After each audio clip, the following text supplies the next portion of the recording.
where every clue hides a secret, and every secret has a story.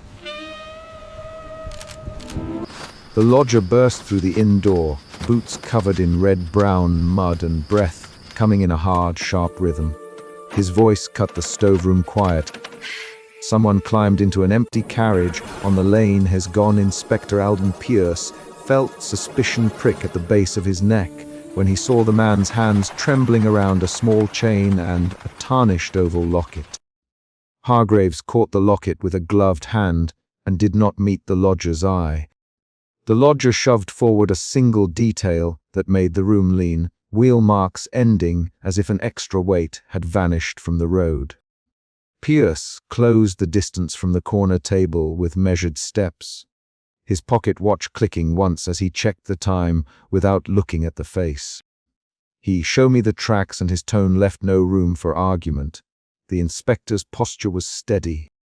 He did not raise his voice, but his presence shortened the space between alarm and procedure. Around the stove, the other patrons held their breath and watched Hargreaves turn the locket toward the light. The locket's engraving was faint but familiar enough to an innkeeper who had held other people's keepsakes for years.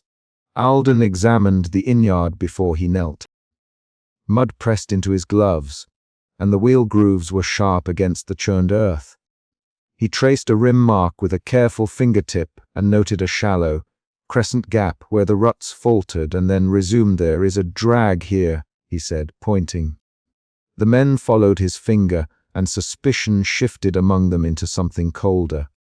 He lifted the locket and turned it so the inner photograph caught a lamplight reflection. The picture showed two faces pressed close, and Eleanor Marsh's name scratched on the back made Pierce's voice tighten. "Eleanor Marsh?" he asked, and the lodger stammered that she had been the missing companion. Hargraves swallowed and spat in a practiced motion, then set his jaw. "She came with a fellow none of us knew proper." Hargraves, they spoke low, paid their bill, then walked the lane. I saw nothing after the carriage went by. Eleanor's name moved from paper to person in the inspector's mind. The case stopped being a stranger's story. He felt the first emotional shift. Suspicion had turned to focused alarm, and his hands made him put the locket into his coat pocket as a private keepsake. "And a clue. Bring me your account from the yard, Thomas," he said, and the coachman shuffled toward the door. Eleanor arrived without ceremony, mud on the hem of her travel cloak and a thin shake in her hands that did not suit the steady set of her mouth. She directly Inspector Pierce. My friend did not walk away on his own. Her voice contained a steady pain and a demand.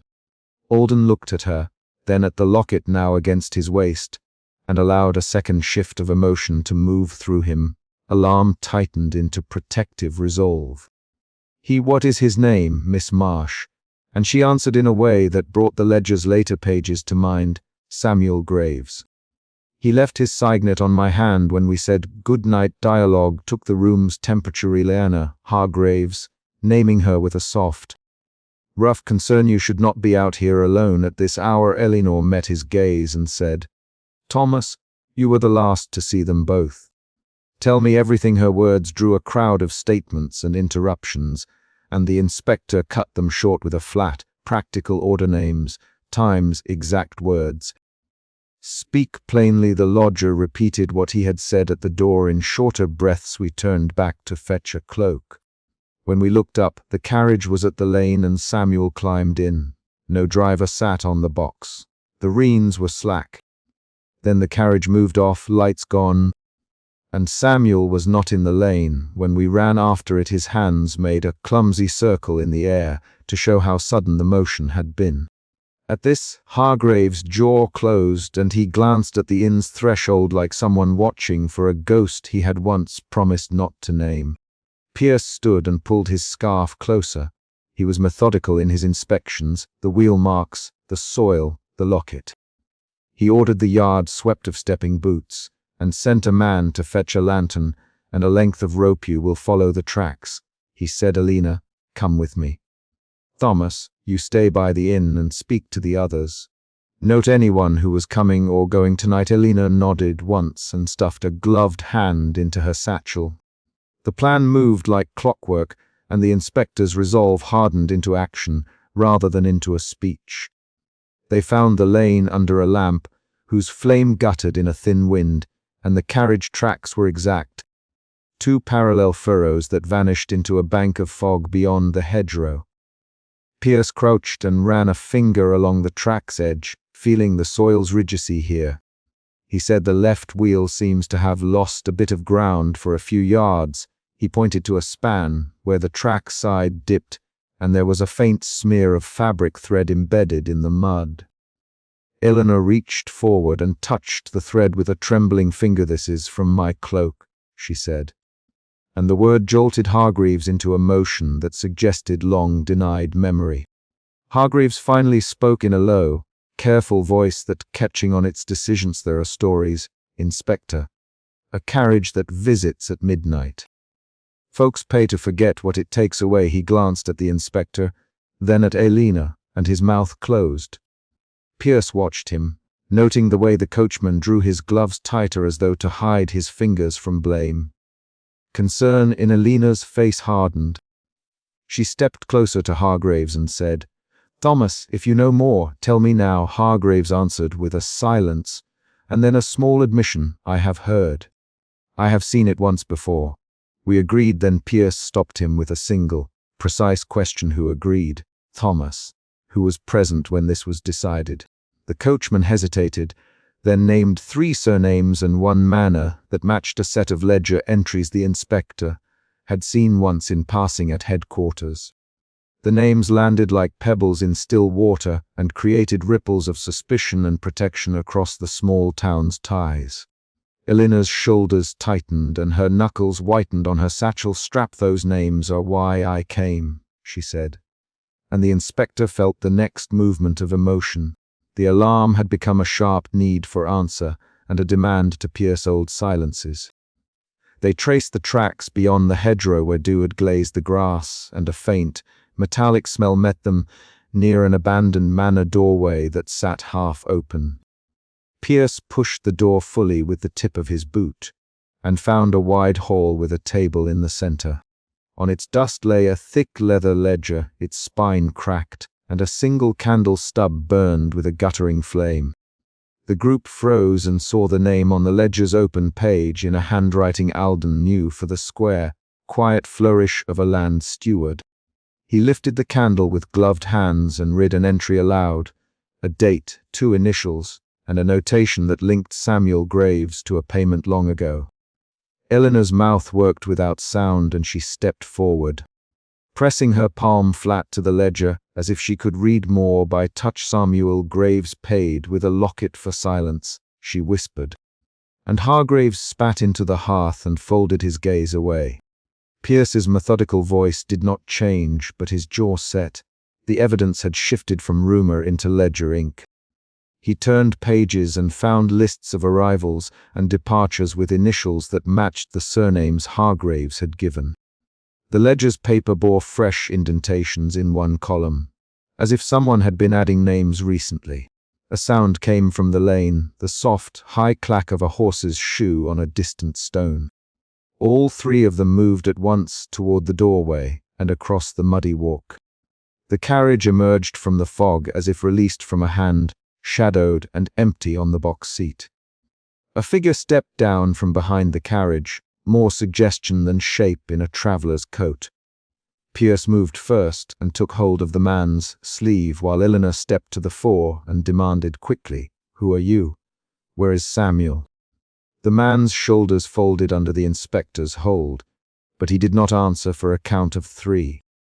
The shadowed figure's voice came in a low, even tone. "I am only the one who brings people as they ask." His hands were steady when he answered, and he did not offer immediate explanation. Hargreaves drew back, and his expression broke in a way that showed the old pact at work. The inspector's questions tightened, and he searched the man's face for any sign that this was one of the 3 names from the ledger. The man wore oil-stained gloves and a signet ring like the one Samuel had once owned. Eleanor reached out and took hold of the man's coat collar with an ungloved hand. Her voice was small but sharp. Did you take Samuel Graves? Tell me the truth. The man did not speak quickly. He looked at Hargreaves and then at the ledger in Pierce's hand. Hargreaves' foot struck at the ground and he said, "You were warned. You were told to keep silent when it came. If you break that, you bring ruin." The man's jaw tightened, and then he dropped his eyes to the wheel track that led back into the fog. In the brief exchange, emotions shifted again. Suspicion moved into anger for Eleanor and into guarded defensiveness for Hargreaves. The inspector stepped between them and placed his palms out to steady both. "Thomas, you said there had been a pact. Alden, who made that pact?" Hargreaves named a manor again, and one of the named men stepped forward from the carriage's shadow to show a face that matched an old steward's photograph Alden had seen in the ledger.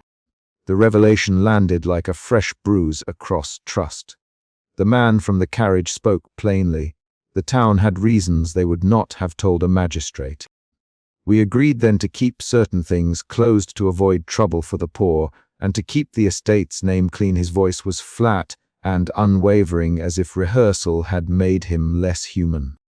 Eleanor's shoulders dropped in a movement that was both relief and renewed fury. "You are protecting them while Samuel is missing. That is not protection. That is concealment." The inspector's method took over the personal. "We will take the ledger back to the inn and check the entries.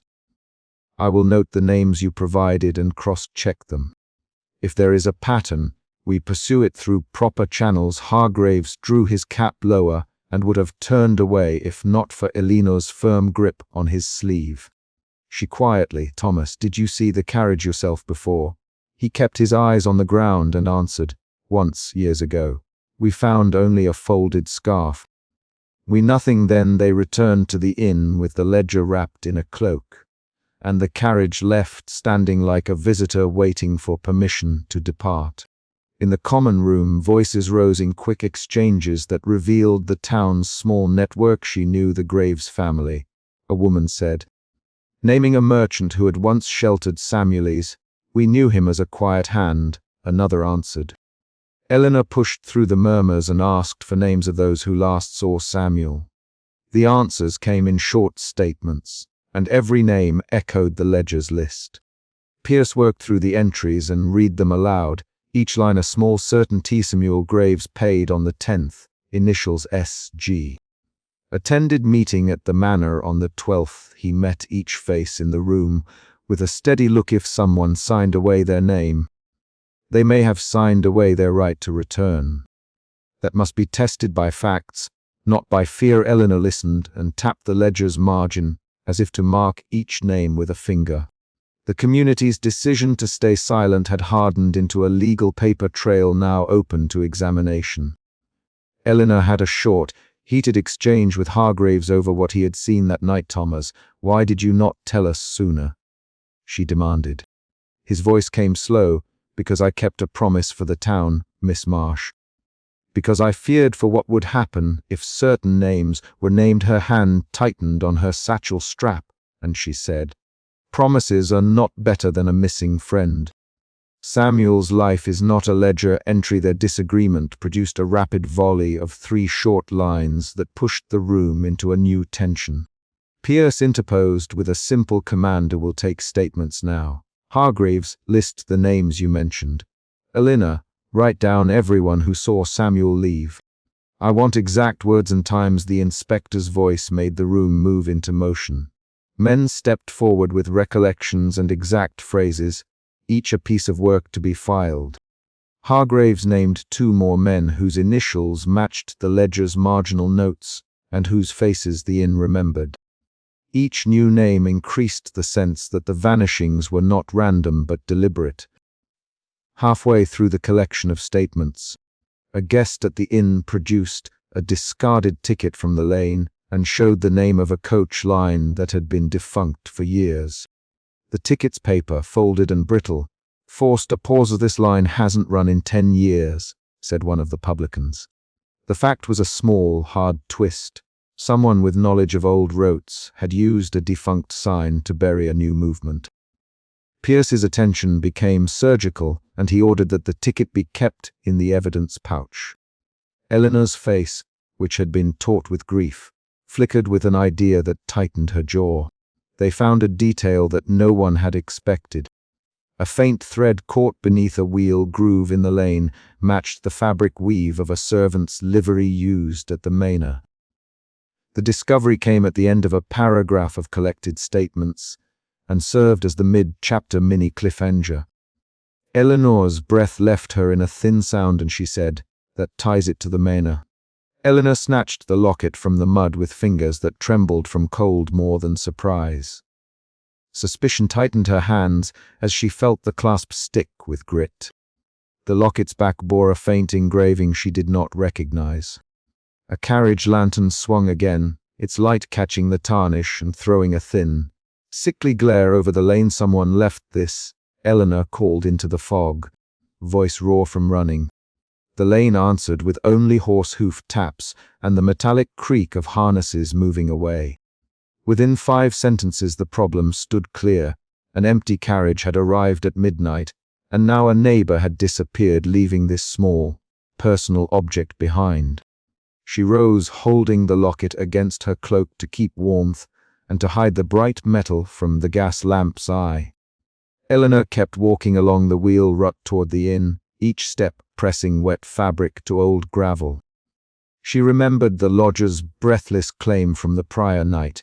Someone climbed into an empty carriage on the lane, his gone that earlier report had seeded her worry. Now the locket made the worry concrete. Eleanor kept her chin tucked, forcing her feet to a steady pace, so she did not think through the list of familiar names that might match the engraving. When she reached the lantern by the Raven's Rest, Inspector Alden Pierce stood under its halo, coat collar up, brim wet. He glanced down at Eleanor, and then at the locket in her hand. He did not ask who she was at once. He let the object speak. He moved close and examined the clasp without touching the engraving, fingers precise and careful. "Inspector, Eleanor." And she said his name because saying it steadied Herritt was in the rut where Thomas Mere. Bramwell last walked home. She paused as if the pause could hold the town's unease away. "Is the one who vanished. He wore mourning. He always kept his watch in that pocket." This locket Alden did not interrupt. He folded the locket into a small cloth and tucked it into his satchel with deliberate slowness. "Eleanor," he said finally, "bring me to the precise mark on the road." Step by step he tapped at the webbing of his fingers as he listened, a habitual motion that warned he was thinking. Suspicion now moved out of Eleanor and into a shared work. She felt urged to act, to point, to prove the link between object and person. This suspicion would guide her choices for the night. They walked in a silence filled with small, necessary sounds, leather on wet gravel, the soft swish of Eleanor's cloak, the sharp scrape of Alden's boot against packed earth. As they reached the wheel track, Eleanor crouched and pointed. The rut held a darker streak where iron had struck gravel, and next to it was the thin impression of a heel there. She said, stumbled there, her voice cracked on the last word. Alden drew a small notebook and sketched the track with a few careful lines. He peered at the mud, then at Eleanor saw the carriage. He asked Edie saw its lantern. "I found this where Bramwell's path ended, before the lane widens," Eleanor answered. She did not say how she had run from her neighbor's cottage, because the concrete fact of the locket mattered more than her shame at being found out in the road.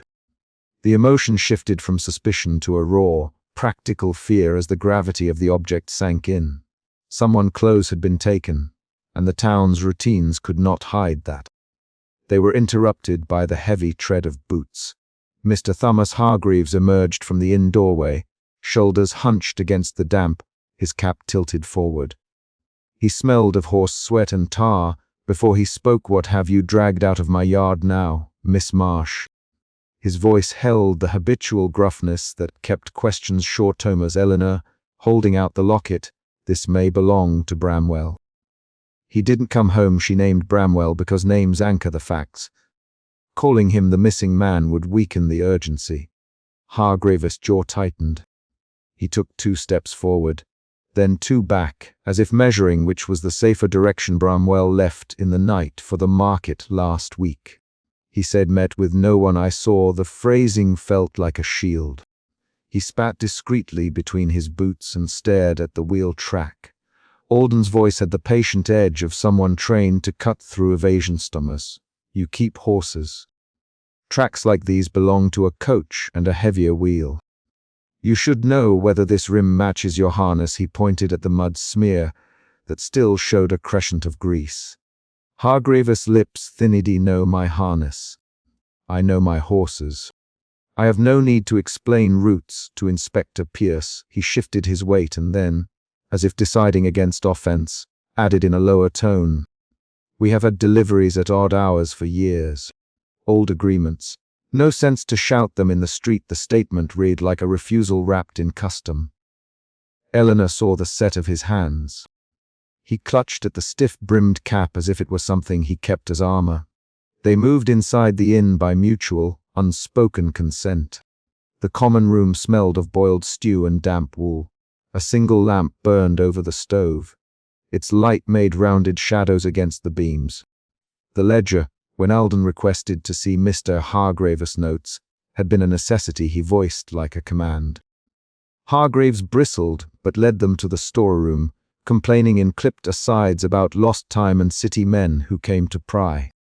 In the storeroom, Alden requested, and then examined the place where the innkeeper kept his accounts. He Hargraves to hold a lantern over a shelf, and Hargraves obeyed with the same economy of movement he used when handling horses. Alden moved slowly, opening a stool drawer, tapping at the ledger's bindings, smelling faintly of oil and damp paper. He did not speak internally. He acted. His hands found a small, bound book tucked behind ration receipts and a list of coal deliveries. "What is this?" he asked. Hargrave's hand went to his jawled notes. "Names kept since before my time, for reasons of the town. I never promised you they'd mean anything to you, Inspector." He did not say these are payments or these are favors. He used the vague phrase reasons of the town as if it could forestall questions. Alden opened the ledger and read aloud, voice steady, "Harold Bramwell, May 3rd, coal left at midnight." He flipped pages quickly, each line a small, concrete fax error K. January, silk left at midnight. He tapped entries with a coin. These dates match disappearances reported in the last 5 years, not deliveries. Names only, nights only. The evidence cleared the fog from the question into something precise, a list of names connected to a pattern. Eleanor felt her stomach drop. The suspicion hardened into alarm. She ran a thumb over the locket clasp as if touching it could slow time. "Why would your ledger list names and not amounts, Thomas?" she asked. Hargrave's face reddened briefly with irritation. He took a breath and in a voice that slid between apology and avoidance, said, "Some things are kept to avoid city trouble. We make arrangements here. I never meant to cause harm." He avoided eye contact with Eleanor and Alden. He looked at the floorboards with the kind of focus people use to hide shame. The emotion shifted again for Eleanor, doubt toward fear. Doubt because Hargrave's explanation might mask complicity. Fear because the ledger suggested a deliberate pattern. She stepped closer to the shelf where the ledger lay and ran her fingers along its binding, counting the thinness of pages like beats in a pulse. Her hands had steadying movements, clasp, loosen, fold the cloth containing the locket into a palm. Alden's voice cut the air. "Thomas, I will need your keys to the stables." "Open the harness room," he spoke not as a judge, but as someone who needed to see a fact. Hargrave's face flickered, and he took a step toward the door. "Inspector, you can't." He started in a low rumble. Then he hooked the cap to his fingers and forced out, "You are welcome to look. But you will find nothing but service tack and old nails. The harness room is where the town keeps its tools." The protest had the rhythm of a man protecting a sore place. Alden did not argue. He simply collected the keys and went. Eleanor followed him out into the lane, the locket safe in her pocket, as if the object itself might attract trouble. The air felt colder near the stables. Horse breath, white and sharp from nostrils, made small, visible puffs in the lamp light. Alden pushed open the stable door and paused to let his eyes adjust. He inspected the harnesses, the leather straps, the padded collars. He smelled grease and old hay and found a smear of a different graze on a harness loop, fresh, darker, with a metallic streak. He placed a gloved finger to the smudge and then touched it to the hem of a cloth. The mark transferred. Alden's motion was silent but decisive. He had turned an observation into a link. Eleanor watched his face for a reaction and saw none but a thin line of concentration. Hargraves, in a voice that tried to stay calm, "That's from the wagon we used to bring coal last week." "I told you deliveries," Alden interrupted with quick, controlled words. "This grease matches the smear on the wheel track. Someone rode with harness like this last night. Someone who used the inn's stables." His sentences were short, each serving as a small, concrete connection. The store of mistrust among them shifted in the air. Hargraves' protection of the town traditions now looked like concealment. Hargreaves drew back. A sudden movement, he grabbed for the lantern, then let it go. "You don't understand my reasons," he said. "I protect people. Some arrangements keep worse things from happening. If I hand over everything, I risk tearing the town's quiet apart." His jaw set. He spat a tiny curse. Eleanor's response was immediate and blunt. "You are protecting something that lets people be taken, Thomas. Bramwell's locket was found at your yard's edge." The sentences came fast, as if insisting on fact would force a more honest reply. She stepped into his space. Hargraves flinched but did not strike. Alden watched them both, and then made a request that crossed their faces with an added cold. "Show me where you keep your private ledger away from the public books." The words were precise and non-ornamental. They demanded an action because actions yield proof. Hargraves hesitated, spat, then led them to a false shelf where a slim book lay concealed. He did not attempt to remove it, only set it down and folded his arms as if to claim the gesture. Alden opened it.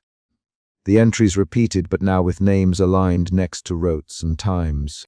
Some lines showed marks beside names, small crosses and characters. Eleanor did not recognize these marks. Alden could be payments or codes.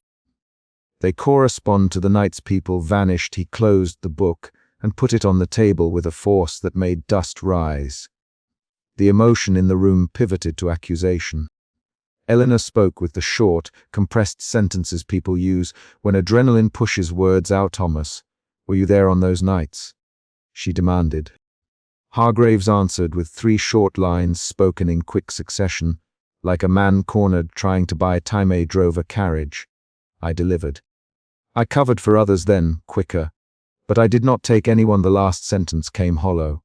Alden's tone sharpened. "You covered for others. Who else used your route? Who else delivered at midnight?" The questions of each could be a trap door that opened the ledger's secrets. Hargraves' jaw worked.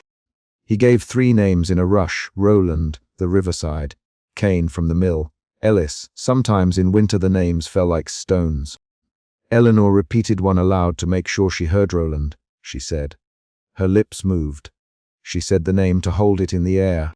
Alden's next request was crisp. "Where is Roland now?" Hargraves' head dipped. "Gone. Moved away 5 years. I told you these things happened quietly." He tore at the edge of his coat. The movement read as guilt or as grief. Eleanor couldn't tell which. They argued then in quick bursts, 3 to 6 lines traded as the requirement ordered. Eleanor pressed, "Why hide the names? Why mark nights?" Alden added a short line, "Who organized the carriage?" Hargraves answered with a clatter of speech, "Not me. Not alone. An arrangement made by older hands. I keep the ledger because someone must remember." Eleanor cut him off. "Remembering isn't the same as honoring. Someone needs help, Thomas. Bramwell needs help now." The exchange had the rawness of people confronting risk within a small town. Alden moved them back outside after that argument. They needed to check the lane again. The carriage could reappear. Eleanor's fingers dug into the locket in her pocket until the metal warmed to her skin. The emotions shifted once more. Action replacing fear should watch the lane, she said. They stood beneath the gas lamp, where the carriage had shown itself before. Time passed in units of small actions, clearing throats, adjusting cloaks, checking the satchel for tools. The watch turned slow, each minute extended tension. Eleanor tightened her gloves and peered down the lane, where the road vanished into a white wall. Her senses felt keyed to any sound: a distant dog bark, the scuff of a fox, the soft drag of a cartwheel across cobbles. At midnight exactly, the wheel sound came distinct and slow at first, then closer. The carriage slid into the lamp's ring, like a shape emerging from between two dark curtains. The horses were single and thin. The coach bore no banners. A single shadow moved toward the carriage as if to mount it. Eleanor lunged before she thought. She shouted, "Stop!" and ran, the cry tearing the practiced calm from her. Alden moved faster and placed himself between the figure and the carriage. Hargraves, as if his quarrel had resolved into one course of action, charged the shadow from the other side. The three of them collided under the lamplight. The action was immediate and violent in its need. Hands grabbed lapels, coats brushed, breath hitched. The figure attempted to climb into the carriage. Alden caught an arm. "Who are you?" he demanded. The shadow fought to free itself. "Let go." Came a voice muffled by a scarf. Eleanor tried to see its face, but the fog clung. She reached and felt fabric morning cloth, thin and folded. Her fingers closed on it. She tore at it instinctively and found a coin pressed into the lining, a coin she recognized from the town's larger set, a worn seal. The torn bit of cloth matched the fragment found earlier near Bramwell's cottage. A thread snapped in the air, a small, concrete link that tightened the net. The person broke free and stepped back, stumbling. For a weightless second, the carriage's door closed and the vehicle began to move. Alden sprang in front of it again, arm braced. Hargraves reached with a lunge that misfired, then grabbed the coach step. Eleanor moved faster than she thought possible and ripped the carriage door open. Inside, there was only a bench and the faint smell of tobacco and oil. No driver sat where one might. The carriage felt empty enough to be an accusation. The climax resolved in a few hard beats. The carriage vanished as if someone had pulled a curtain, wheels rolled on, but with no sound from a driver. The horses continued as if guided by an invisible hand. They left one small fragment on the road, a torn piece of mourning cloth and a brass coin that matched the coin Eleanor had pulled from the locket earlier. The sequence happened so quickly it left physical aftershocks. Alden's knuckles bled on the carriage wood. Hargraves' cap lay flattened in the mud, and Eleanor held a scrap of cloth to her mouth like a witness. When the carriage had gone, the three of them stood in a tight cluster, breath fogging, eyes reflecting the lamp. The immediate danger receded, but something heavier took its place: understanding. The ledger, the harness grease, Bramwell's missing watch, the carriage's empty interior, all those pieces now connected. A new emotion rose in Eleanor's chest, resolve edged with dread. She would not let that dread immobilize her. She would use it to move. They gathered the evidence. Alden wrapped the cloth in oilcloth and placed the coin beside the locket in his satchel. Hargraves picked up his flattened cap and spat a short sound that might have been a curse or a prayer. Eleanor folded her hands over the locket and then let them go, steadying herself with breath measured in counts. They argued about the next step in more rapid, purposeful lines. Alden insisted on tracking the wheel ruts at dawn. Hargraves wanted to close the inn's doors and keep people indoors.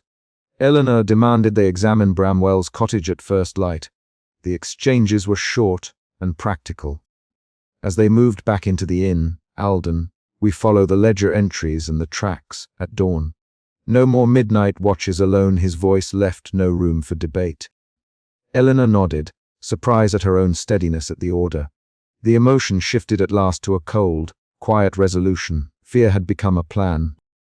They settled by the stove in the common room. The fire had become an instrument of pragmatic comfort rather than a backdrop for reflection.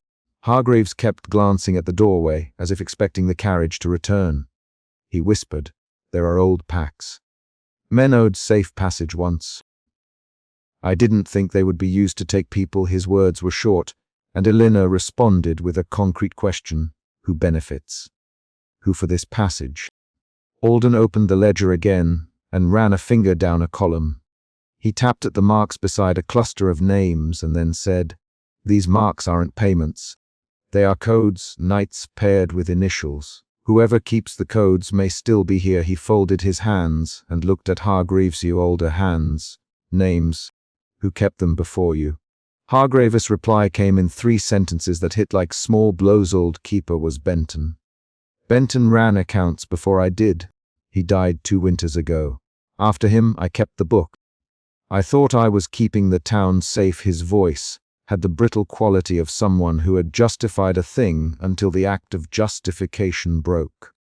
Eleanor pressed for detail. "Benton's handwriting, does it match these notes?" she asked. Alden checked an answer days. The ink age and stroke match. Benton used a small cross for certain names. "This continues his record." He touched a page with a thumbprint of grime, and then closed the ledger. "Will start with Bramwell's belongings and his cottage at first light. We will take the ledger and these marks to the river market and to the mill.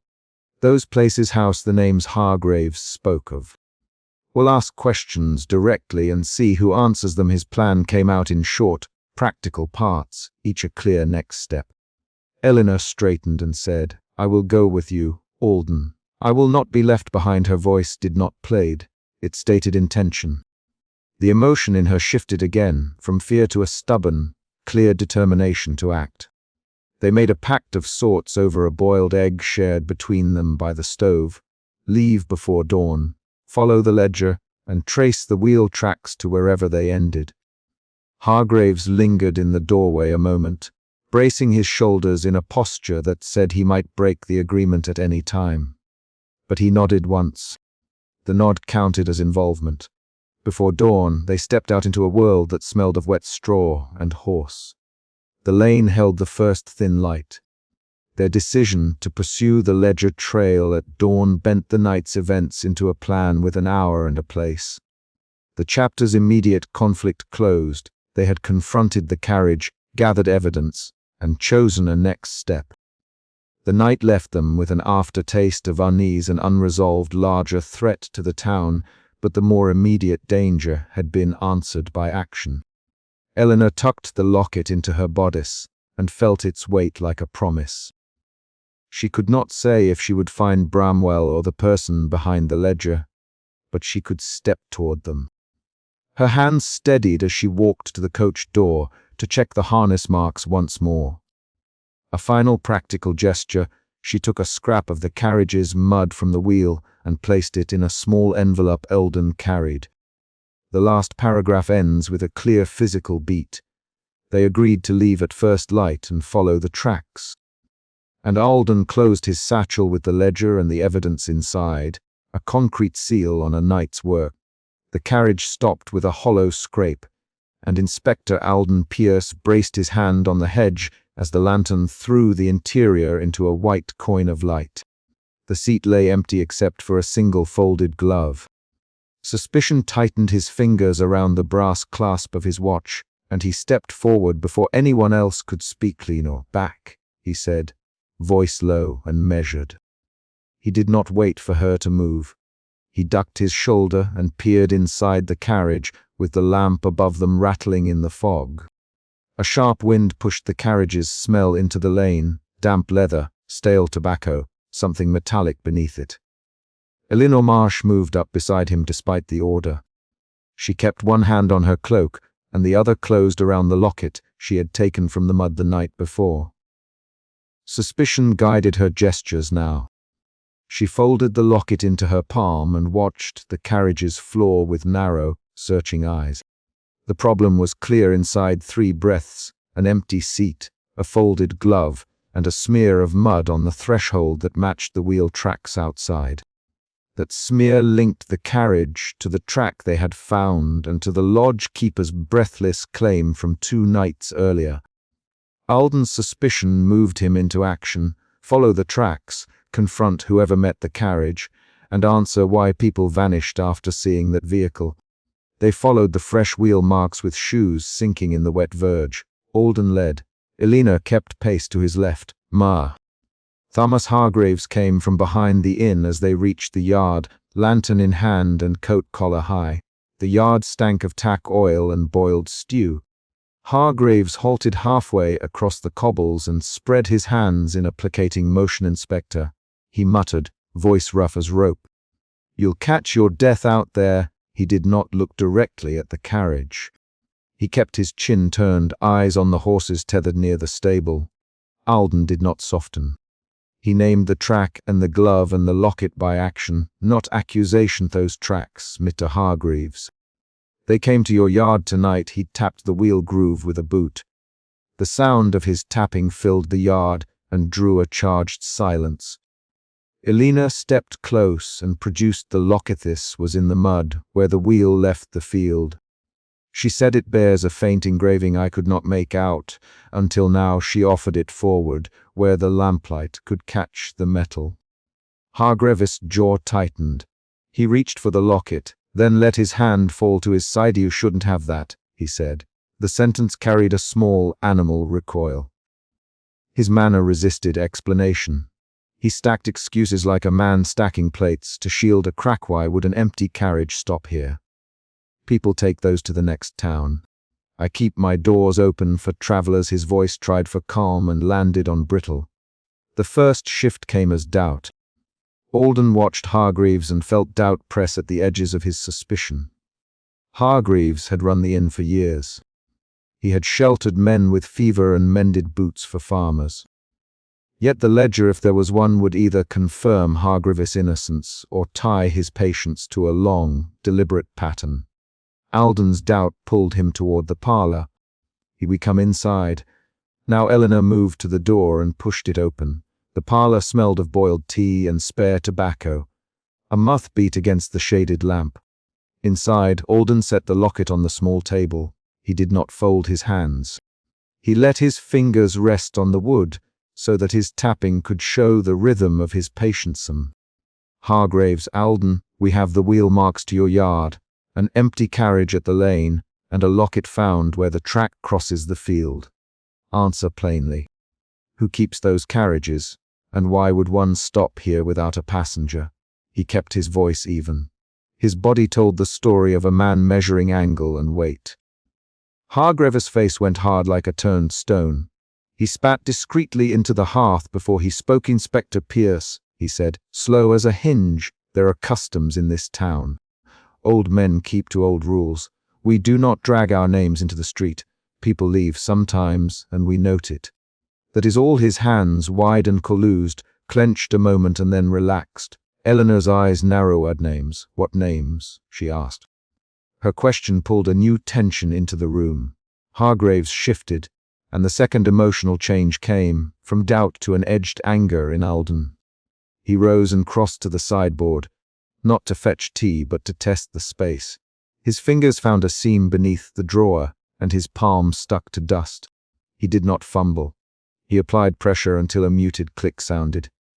Hargraves' breath left him in a small sound. Hargraves cursed under his breath and moved to intercept. You don't need to, he started. Elena placed one hand flat on the table and said, Mr. Hargraves, stop. Open it. Her voice had a steel under the gentleness. She had the locket visible, and the sight of it made Hargraves' composure fray. He turned away and dragged out a drawer as if it were the last thing had been ordered to do all week. From a false bottom he pulled a dust-covered ledger bound in cracked leather. The spine held the imprint of many hands. Alden took it with care and opened to the nearest page. Names lay in cramped, hurried script. Dates clustered near each name. A column of numbers sat beside them. The ledger listed households. Each entry had a short annotation, a time, a brief line about leaving, sometimes a place. Eleanor leaned in until the lamplight caught her face, and the locket glinted like a small accusation. Eleanor read aloud the first entry. She could make sense of Margaret Lyle, March 3rd, left at midnight, saw a carriage. Her voice cut when she saw a notation beside Margaret's name. the same initials as on the locket's back. The room narrowed to the physical line on the page. Alden's stomach dropped. The ledger linked names of missing or departing people to times when a carriage had been reported. Hargraves watched them with his head bowed. He did not meet their eyes. A short exchange followed that served as a mini-reveal and a secondary confrontation. Way would you keep this hidden? Aldenway mark people who leave. Hargraves' hands fumbled for words. Keep records of those who go at night. It is memory protection. We note who left so others may be warned. Eleanor's laugh was small and brittle protection. You hid a list that shows who disappeared after a carriage arrived. She the words like laying down a knife. Hargraves' mouth opened. He tried to explain and then closed it. Alden found a name halfway through the ledger that stopped both him and Eleanor. He read the line and then read it again. The name matched the initials on the locket. A new shift from anger into a sharp, practical fear. The fear was not dramatic. It tightened Alden's jaw and made his hands work faster. Lena Marsh, he said, naming her because the ledger had just placed her missing friend in the same column as Margaret Lyle. He did not look up when he said, if this entry lists someone who met a carriage 3 nights before the lodger ran in. It bears the same mark as your locket. He let the implication settle. Eleanor's fingers went white around the locket. Which name is it? Her voice was small, but each word was a step. Alden pointed. The name read, L. Harrow, February 27th, saw carriage left before dawn. Eleanor's breath hitched. She had known L. Harrow since childhood. She had breakfasted with her, delivered letters, handled her shawls. The ledger's date fit the night. Footprints had been fresh in the lane. A new, precise twist had changed their understanding. The carriage did not move at random. It stopped where certain names matched ledger entries. Hargraves' defense cracked. He tried to say, it was not meant, and he swallowed. The argument that followed tightened into rapid exchange. Hargraves, Alden, voice rising yet controlled. Did you record people who left on purpose? Hargraves replied, no, I write what I see. People leave or are taken. I note it for the town. We keep the ledger so others can know. Eleanor cut him off. You wrote names that vanished afterwards. Did you send them away? Did you meet the carriage?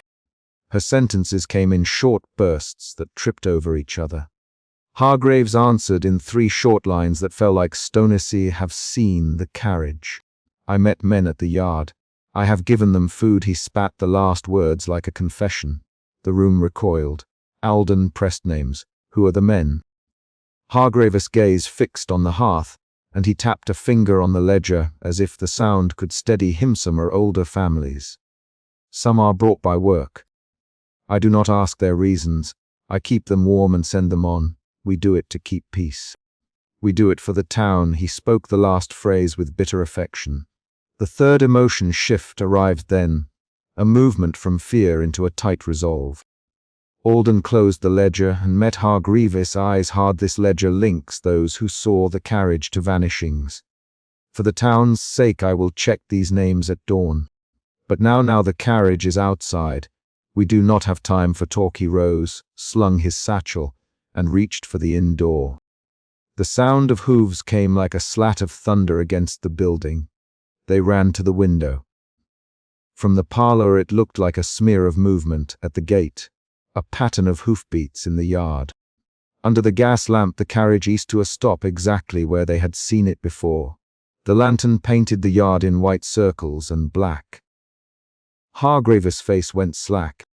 Eleanor's hands moved unseen to her throat, as if to check for breath.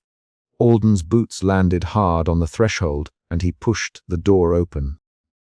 At the carriage the door swung with a drawn-out scrape. A hand reached out from the interior and seized at the threshold as if grasping for someone who might be held back. Alden lunged forward without a thought. He took 2 steps, then a third, and slammed his shoulder into the hand to stop the grip. The body on the threshold gave in a small, violent motion. The scuffle was close and heavy. Leather met wool, a fist dug into a shoulder, and Hargraves barked an oath as he pushed past them both. Eleanor shouted a name short, sharp, and the hand drew back. A man in a dark coat stood framed in the doorway with his back to the lantern. For an instant his profile outlined the way the carriage had been built. Alden forced him back, hands finding a leather strap at the side of the seat. The strap snapped loose and a hidden panel fell away with a dry rasp. Inside the panel, Alden found a packaged cloth and a narrow metal ring attached to a small chain. He grabbed the ring and held it up. The ring bore a crest that Alden recognized from a household in the ledger. It matched an annotated symbol beside several names. The mechanism in the carriage had been a secured compartment. A person could be pulled inside and then sealed with a simple latch audible only to those who knew where to press. The revelation changed the ledger's implication. This was not mere transport. It was a removal mechanism designed to hide a person quickly and leave no sign in the seat. The man in the doorway swore and lunged. Alden and Hargraves grappled. Leather and breath and quick curses filled the yard. Eleanor moved to the side and watched, hands clenched so tight her gloves creased. The struggle lasted seconds, but in those seconds the carriage's driver moved along the offside and cracked the reins. The horses bolted into the lane with a roar, carrying the carriage away like a dark grain in wet light. Leaving a torn scrap of cloak caught on the yard rail and the small metal ring in Alden's hand. Eleanor gasped and ran after the fleeing vehicle for a step, then stopped as the lane swallowed it. Alden pressed the ring into his palm and looked at Hargraves. The innkeeper's face had gone sallow and older by a few years.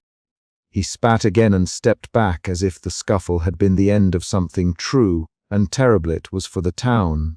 Hargraves. Almost a whisper bartered names in the ledger. We thought we kept trouble out. I did not mean for them to be taken. His voice broke once, then held. That admission warped the room's balance. Eleanor's knees bent a fraction and then steadied. She put the locket to her mouth and then set it on the table without unlocking it. Who bargained? She asked. She did not say it gently. Her voice tightened into a question that demanded a name. Alden ran his thumb along the ring's worn edge and then laid the object beside the ledger. This ring ties the carriage to at least one household in the ledger. He said, "You have a mechanism. We have a scrap of cloak. We have the ledger. We need names and times and motives. At dawn I will be at the registry. Eleanor, you will go to the houses named tonight. Hear it as a plan, not a plea." Eleanor nodded. Her face had a new hardness. The fear in her chest had become focused effort. I will speak to Lel Harrow's sister. I will ask direct questions. If anyone hides the truth, I will force it out. Her words were short, actionable. Hargraves watched her with something like regret and pride mixed into his eyes. "It was never meant to end this way," he murmured. Alden took the ledger under his arm and stepped to the doorway. He looked once more down the lane, where the wheel tracks began to fade, and where the carriage had vanished into the gloom. The town would have to confront names that had been kept from open record. The ledger had changed the case from one of odd vanishings to a network of choices and trade-offs that served certain people and endangered others. He felt a steady resolve settle into him now. The resolve would demand steps at dawn, registry searches, household visits, and legal entries. Eleanor adjusted her cloak and buttoned the glove she had kept in hand. She slid the locket back under her hand and closed her fingers over it, as if holding a thread of proof. Hargraves stacked his cup and set it down with a small clink. He did not try to follow them to the lane. Instead, he bent to sweep the bit of torn cloth from the rail and placed it on the counter as if it had been an unwanted remnant. The small object had weight. Outside, a dog barked in the next yard. A child called once and then silence returned. The ledger lay open in Alden's arms like a ledger of decisions. We will be careful. We will name names at sunrise, bring the registry extracts, bring statements. Bring any proof of payments or agreements. He spoke methodically to make a map of next steps. Eleanor answered with one short sentence. I will not let them keep taking people. She did not promise spectacle. She promised pursuit. Hargraves watched them prepare to leave. He held himself like a man who had kept a secret too long and knew the price of its coming out. He swallowed and then said, "There are names in that ledger that will ruin families. Perhaps they should be kept quiet." But the taking cannot continue. He pressed his thumb against the ledger's cracked leather and then let go. The ledger closed with the small sound of old pages meeting. Alden stepped onto the lane, and the damp wheel ruts pressed into the mud beneath his boots. He traced the deeper groove with his toe, and then looked toward the town where gas lamps created columns of light down the main street. The plan he had made would change how people sat at their tables. It would bring questions to rooms that had been quiet for decades. It would bring to light who had bargained with Carriages, and for what reason. He shifted the ledger heavier against his hip and set his watch chain against his palm to keep his mind steady. Before they left the yard, Eleanor paused and picked up the small metal ring Alden had found. She turned it over in her fingers and found the crest hammered into the metal. "This belonged to a household that appears 3 times in the ledger," she said. It was a new detail, and it tightened the case with a concrete line to follow. Alden nodded. He took a last look at the empty carriage lane and then said, "We move at first light." He meant the words as an order and a promise. They left the inn with a ledger, a ring, a torn scrap of cloak, and a new pattern to follow. The ledger had turned private notations into evidence and had bound Hargraves to a choice he now had to own. As they walked away, the wheel track ran beside them, a dark line that led back into town and into the ledger's names. Alden kept his stride measured. Eleanor kept the locket under her palm. At the lane's edge, Alden stopped and turned his head once to the west, where the sky first hinted at paler light. A carriage's lantern bobbed like a distant note and then was gone. He did not call after it. He did not make promises of closure. He set his jaw and moved toward the registry with the ledger under his arm and a plan forming on the hard lines of his face. The immediate conflict had been resolved. The carriage had been stopped, the mechanism revealed, and the ledger brought into light. The wider conflict now hung heavier. Which names would be exposed at dawn, and which households would answer for their bargains? They walked on, and the lane held only their steps and the fresh wheel marks, patient proof that the carriage had not been a one-off. Eleanor kept her hand on the locket until it warmed against her skin. Hargreaves closed the inn door with both hands and watched them go. The ledger remained like an accusation on his counter. They forced the half-open manor door and found fresh, muddied footprints leading inward, a torn ribbon caught on the threshold, and a single-wheel track pressed close outside. Suspicion tightened in Inspector Alden Pierce like a physical thing at the base of his throat. He crouched and traced the heel of a boot with gloved fingertips. Eleanor Marsh stepped past him, eyes wide and hands clasping the locket she had found in the mud, and she said, "Someone was here very recently." The foyer smelled of cold wood and damp leather. A lantern lay on its side, its flame guttering as the draught from the corridor pushed at it. The 3 facts stood clear: fresh prints, a torn ribbon, and the wheel track. Those facts made the problem plain. Someone had used the carriage to enter the manor within hours. They had not come by mistake. Alden rose and moved without ceremony. He set his watch on the low table and checked the brass face while he spoke. Short sentences now. "Practice for the Coldalino. Watch the stairs. Keep that locket visible." He did not explain why. Eleanor nodded and folded her fingers over the locket's chain as if she could bend the metal into answers. Thomas Hargraves stood near the doorway with his cap in both hands, shoulders squared against the pre-dawn chill. His mouth closed like a hinge. He spit once into the dirt and set his chin. Alden watched the motion in it. Suspicion shifted a degree toward calculation.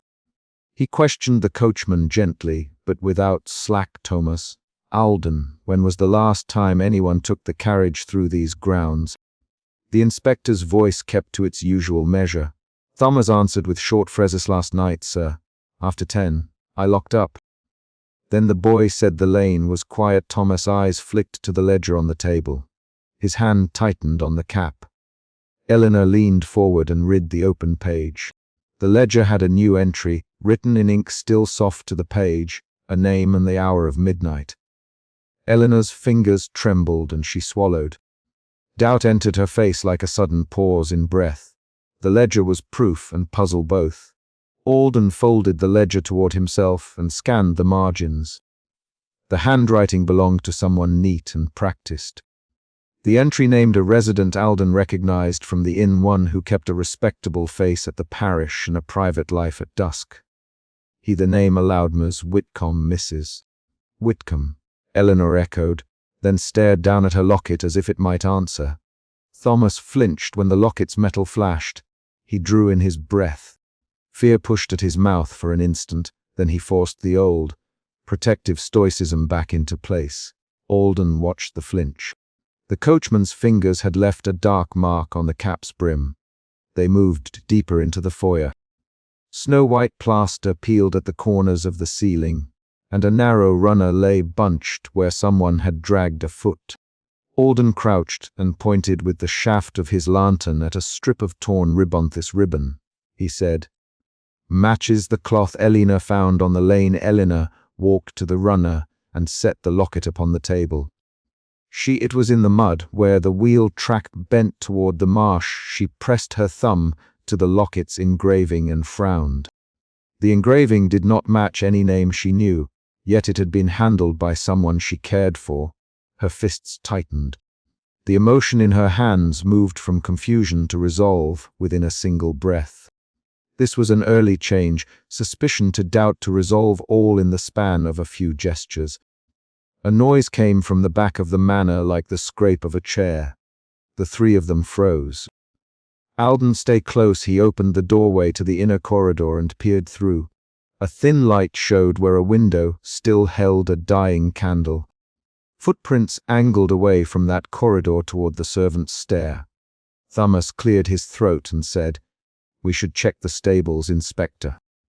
The carriage could be sheltered there. Eleanor stepped forward. Then we must go now. She did not ask permission. Her voice was low and firm. Her jaw set in a line that Alden had learned to read as forward motion. She moved as if she could outrun whatever fear had taken the town. They advanced together. Each step they took pressed dust into the boards and released small sounds that told them where another person had passed. The servant staircase was narrow and smelled of hay and stale straw. At the bottom, Alden found a patch of recently disturbed straw. He crouched and found impressions, a folded glove and the mark of the boot on the wooden floor. He picked up the glove with 2 fingers. Inside it was a smear of mud and a single hair still caught at the cuff.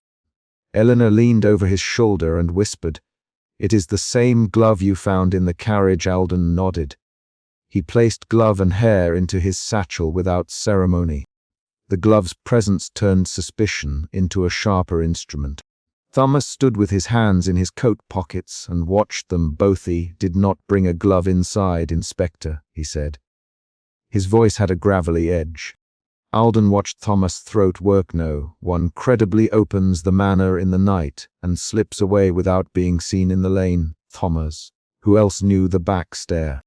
Thomas' jaw tightened. "Only staff and the master now, and I would not name any of them lightly," so he clamped his mouth and did not add more.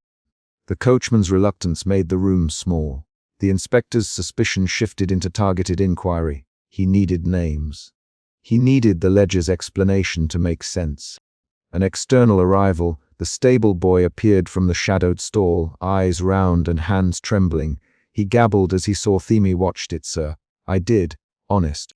The carriage came and paused by the gate. A tall woman stepped down. A cloaked figure took someone away.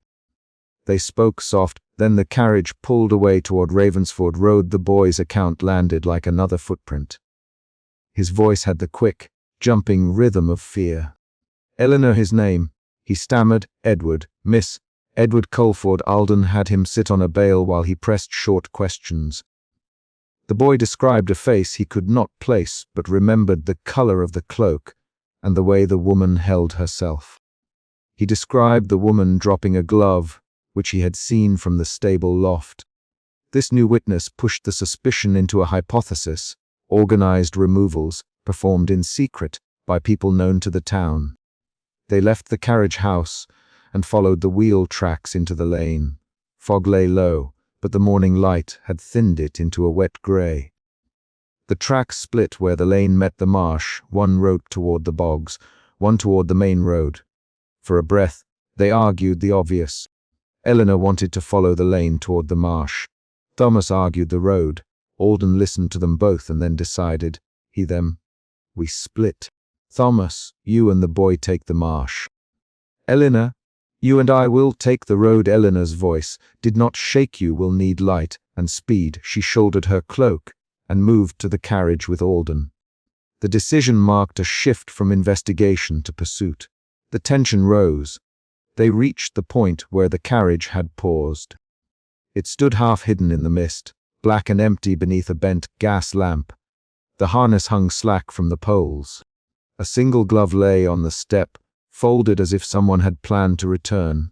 Alden moved with the practiced economy of a man used to containing danger. He stepped forward and reached for the glove. A shadow moved to flee and Alden lunged. The man's shoulder slammed into his chest. A scuffle began. Hands found wool and leather. Eleanor shouted, "Stop him!" And Thomas' voice came down the lane behind them like a rough bell. The scuffle was quick and human. The man cursed and tried to wrench free. Alden pinned a wrist and a second hand found a ring that slipped free and skittered into the mud. The ring bore initials. Eleanor bent and picked the ring up. Her fingers closed around a name engraved inside the band. She read it out. H. Barlow. The name stopped something in the coachman and rippled through Alden. Barlow was not a stranger. He was a respected townsperson who had presided at church meetings and contributed to the poor box. The discovery altered the map of suspicion. This was no petty thief. This was an organized removal backed by people of consequence. The man dropped his head. He did not speak at once. Alden, why move people like this?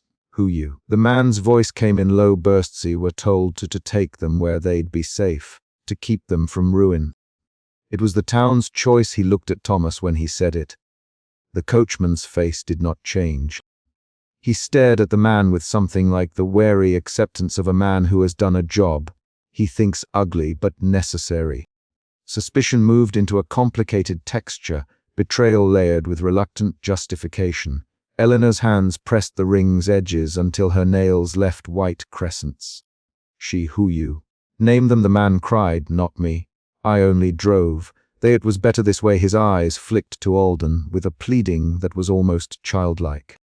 Alden's questions came faster. Name names. Where did you take the last one?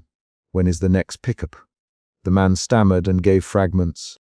He admitted to 4 removals in the last month and hinted at a ledger of sorts that scheduled the next. He mentioned midnight again. Eleanor's mouth formed a thin line. An emotion shifted in her from resolve to anger. She struck out with a short, hard sentence. Who decided their guilt without a trial? Who took them in the night? The man could not answer beyond repeating that it was for the town's good. The argument became immediate and raw. Alden intervened with a measured hand on Eleanor's arm to keep the confrontation from turning violent. He listened but kept his attention on practical pieces. The ring, the glove, the ledger entry, each demanded a follow-up. They returned to the manor with the captive held between them. On the steps, men and women from the village had begun to gather, drawn by smell of movement and the carriage's pause. Rumors moved faster than the lanterns. Someone called out Mrs. Whitcomb's name. Someone else swore they had seen Mrs. Whitcomb at the market the day before. The crowd's voices layered and blended into something that pushed at the edges of patience. Thomas pushed through the small ring of faces to stand with Alden. He, in a low voice, "Inspector, this is worse. They will protect their own. They will pretend not to know." A sudden twist. A hand reached from the crowd and slapped the captive's face. The captive spat mud and cursed. A woman named Garrick, known to Eleanor as a neighbor, stepped forward and said, "You took my brother's wife last month, and I will know why." The accusation landed like a stone. The captive's eyes widened and he gasped for breath. Alden set his shoulders and shouted, "Control yourselves!" He had to make the scene manageable. He had to protect the accused until he had earned the right to speak. Inside the manor, the ledger awaited. Alden placed the captive at a chair and opened the book to the exposed page. Eleanor watched his hands. She had learned to read the inspector's pauses. This ledger lists names and dates. It schedules pickups. Someone is organizing these removals. He tapped the page, where another entry listed a midnight pickup 2 nights hence. Eleanor's mouth moved without sound. She read the name. It was someone she knew by sight, a teacher who often taught children at the parish. She swallowed and said, "We cannot let another night pass without stopping them." Her voice had the steady cadence of a person who had chosen action. They marched the captive to the chair and Alden began a formal questioning. He kept his sentences short and exact. "State your name. Where did you learn to drive the carriage? Who gave you the orders?" The man called himself Henry Markham. He admitted to being paid in coin and to receiving instructions by note left at the stables. He refused to name the note's sender. He refused under a quick, practiced fear for his family. Alden leaned forward and said plainly, "If you do not cooperate, you will be held. You will face trial for kidnapping." The threat made the air hard. The man looked at Eleanor and then at Thomas. His eyes landed on the coachman, and for a moment Thomas' face gave away more than his words could hold, a recognition, almost a sorrow. Eleanor Henry, a narrower question: "Did you ever see the woman who stepped down from the carriage?" "Describe her." Henry blinked and spoke in rough, hurried Fresistal. "Cloak. Hair up." "She did not speak to me. She gave the cloak to the other man. She had a locket. I thought she might be of the town. I did not ask her name." Eleanor closed her fist around the locket in her pocket and felt the metal's cold edge. The locket had been with a friend once. The discovery sharpened something in her chest to a small, precise edge. Doubt had become fear. Fear became a drive to act. They resolved a plan. Alden assigned Thomas to watch the marsh route and the stable for any notes that might appear. Eleanor to remain with him at the manor and to bring the captive's statement to the magistrate if they could not extract a name. Eleanor objected. Only one C should follow the lane now. "We might still catch them." Alden considered the tracks. The morning fog had a thickening that would conceal movement. We will post men on the lane tonight and wait. We will take the marsh team at first light. For now, lock the back stair. Keep Edward inside." Thomas. The plan moved them from reaction to preparation. The emotional tone shifted again, from fear to organized resolve. An unexpected reveal. While Thomas checked the stable door, he discovered, tucked behind a loose board, a folded slip of paper soaked and smeared but legible in places. He delivered it to Alden. Alden smoothed the paper and read aloud the partial instruction. "Midnight pickup by the wheel, ensure silence, signed C.H."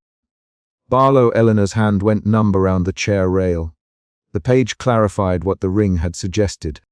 Barlow's signature on an instruction made the scandal concrete and local. They argued with town leaders by noon in sharp, compact exchanges. Words were short and direct. Alden demanded access to parish records. Eleanor demanded to speak with Mrs. Whitcomb's husband. Thomas demanded that the innkeeper be brought forward for questioning. Each demand was a small act of confrontation. The moral claim that certain people had been removed for the good of the town now clashed with procedure and law. Eleanor, in one low sentence, "No one is above a magistrate's," hearing Barlow's name, sat heavy on the table like a coin that refused to be returned. Later that day, when wind raked the lane and the carriage sat under a sagging lamp, they prepared an ambush. Alden set markers along the track and instructed silent signals. Eleanor strapped on a spare glove and tightened the locket under her cloak. Thomas took the marsh route with Edward. They moved like a handful of men bending a plan into place. The rhythm of the lane changed with each measured step. A small hush fell over their little company as they took their posts. Each heartbeat seemed to louden. The moment before action carried a sharp, nervous energy. Doubt fluttered once more in their ranks, then steadied as boots fell into position. The climax arrived in motion and grit. At the carriage, a figure moved through fog. The inspector gave the signal. They closed the space. A shout, a rush of fabric, the sound of a hand trying to shove a face away. Alden lunged and grabbed wool. A man fell. Eleanor ran in and pulled at a hood, heads struck together. A metal clink, the sound of a ring falling. The scuffle smelled of wet leather and heavy breath. Then silence snapped like a cord. They had the man. He had the name. He blurred words on the ground as the ring lay in the mud like a small, final verdict. Out of that struggle came more names than one. Under pressure, the captive coughed up a list of people who had requested removals, a magistrate, a schoolmaster, and a pair of merchants who met in private to discuss community preservation. Each name rearranged the town's map of authority. The twist stung. The man who declared he had done the work for the town's good had been answering to a network that included those who taught, collected, and judged the town. Eleanor felt anger like a practical thing. She slapped a palm on the ledger and said, "We must arrest them and bring the magistrate into the room." Alden nodded. He wrote down names and times in a steady hand. They did not celebrate. The wound in the town was larger than any single arrest. Alden arranged for the captive to be held and for the magistrate to be informed. He Thomas to keep watch at the stables and to bring any further notes to the manor. He Eleanor to deliver a copy of the ledger to the magistrate and to request safe conduct for witnesses. Eleanor's replies were brisk and efficient. The pace of decisions and tasks made the day's fear recede into a sharper determination to act. The final paragraphs draw close to the procedural outcome while leaving a deliberate thread for continuation. In the foyer, Alden reclosed the ledger and slid the folded note Eleanor had found into his watch pocket. Tonight we take a posture on the lane. We wait at the appointed hour. Eleanor's hands were steady when she answered. We will end the midnight pickups. If we can catch them. Thomas stood near the doorway and said, "For the town's good or not, secrets that lead to this must stop." His voice bore the tired acceptance of a man who had already done what he could. Outside, the wheel track that had pointed them here faded into wet ruts that led toward Ravensford Road. Eleanor unfolded the small paper they had taken from the ledger and found another name scheduled for pickup at midnight 2 nights hence. She looked up and said, "We have a date. We will be waiting on the lane." Emotion route. Suspicion appears early and guides the inspector's choices. Emotion shifts. Suspicion, doubt, fear, resolve occur through actions, gestures, and choices. Alden's tracing of prints, Eleanor's tightening around the locket. Thomas flinch, the stable boy's terrified account, the scuffle at the carriage, and the ledger's scheduling. The chapter ties directly to previous discoveries. The locket recovered in the mud, and the folded glove found in the carriage reappear and acquire new meaning. The mid-chapter twist. The ring bearing C.A. Barlow's initials and the captive's admissions reframes earlier events and breeds consequence. The final beat is a precise situational directive, a named midnight pickup and a decided stakeout along Ravensford Road. This chapter resolves the immediate scene at the manor. They secure a captive, recover evidence, and gain names that move the investigation forward. It leaves a concrete action for the next chapter, a planned stakeout at midnight to intercept the next removal. The final line is not reflection but a clear order. They will be waiting on the lane at midnight. A handkerchief fluttered from the bridge, and Martha Penfold was gone before Alden could touch the stone. Suspicion lodged in Inspector Alden Pierce's throat like a pebble. He lunged forward, palm flat on the cold coping, and saw only the pale cloth and a wet mark where a shoe had brushed the mortar. Elena Marsh grabbed his sleeve. "Martha!" she shouted. Martha Penfold. They had no time for thought.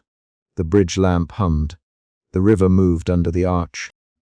Alden stepped off the bridge and scanned the dark water with his pocket watch light. Then toward the lane where the carriage had last been seen. The immediate problem stood clear. Someone had vanished at midnight at the toll bridge, leaving only a handkerchief and the echo of running footsteps. Eleanor's breath came in quick pulls. Her fingers closed on the locket in her satchel, as if to feel it was still there.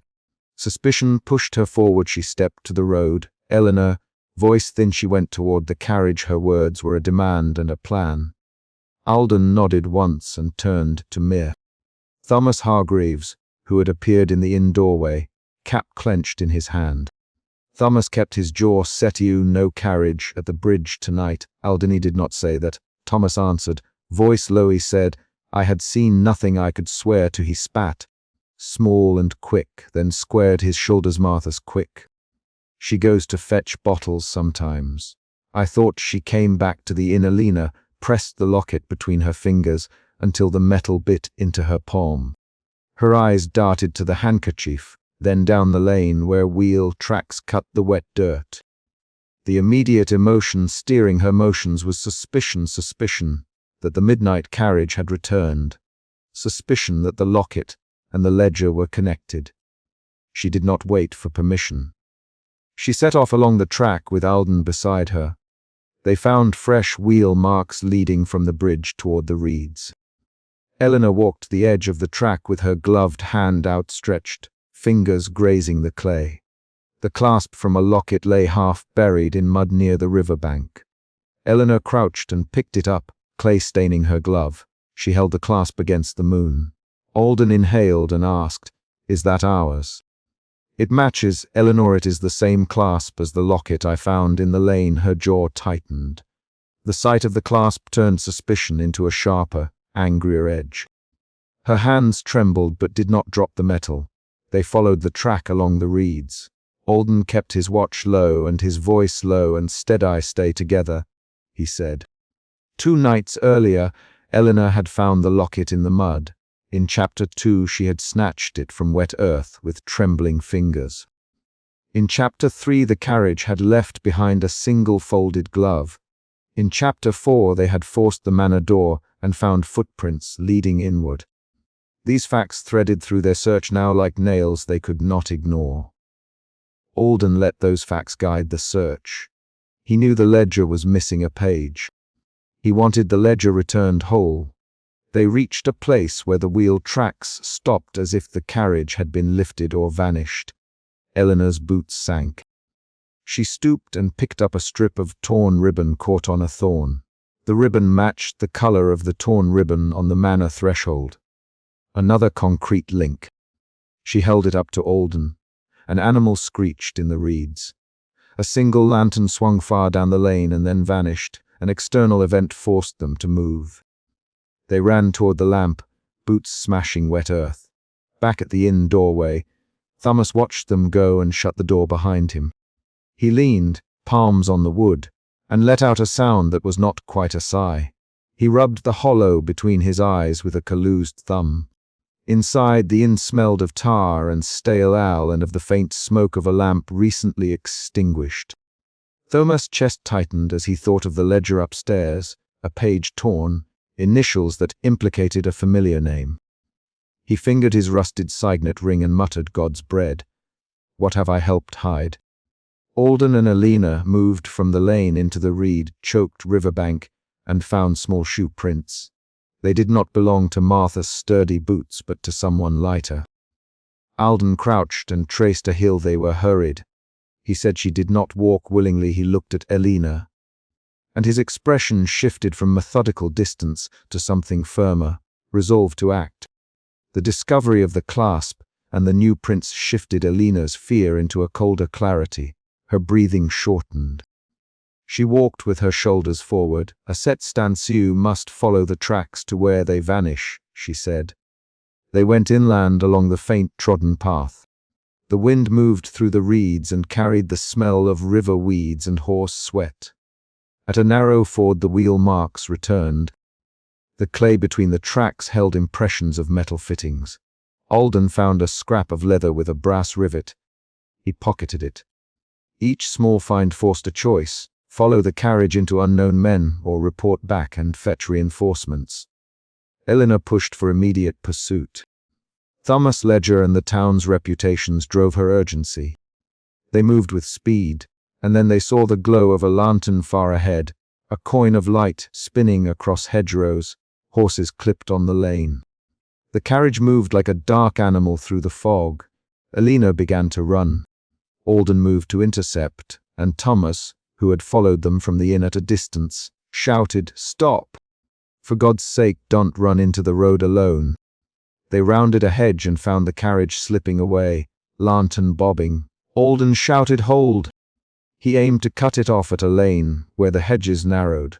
The chase began, horses clattering, boots in mud, the carriage slipping between hedgerows.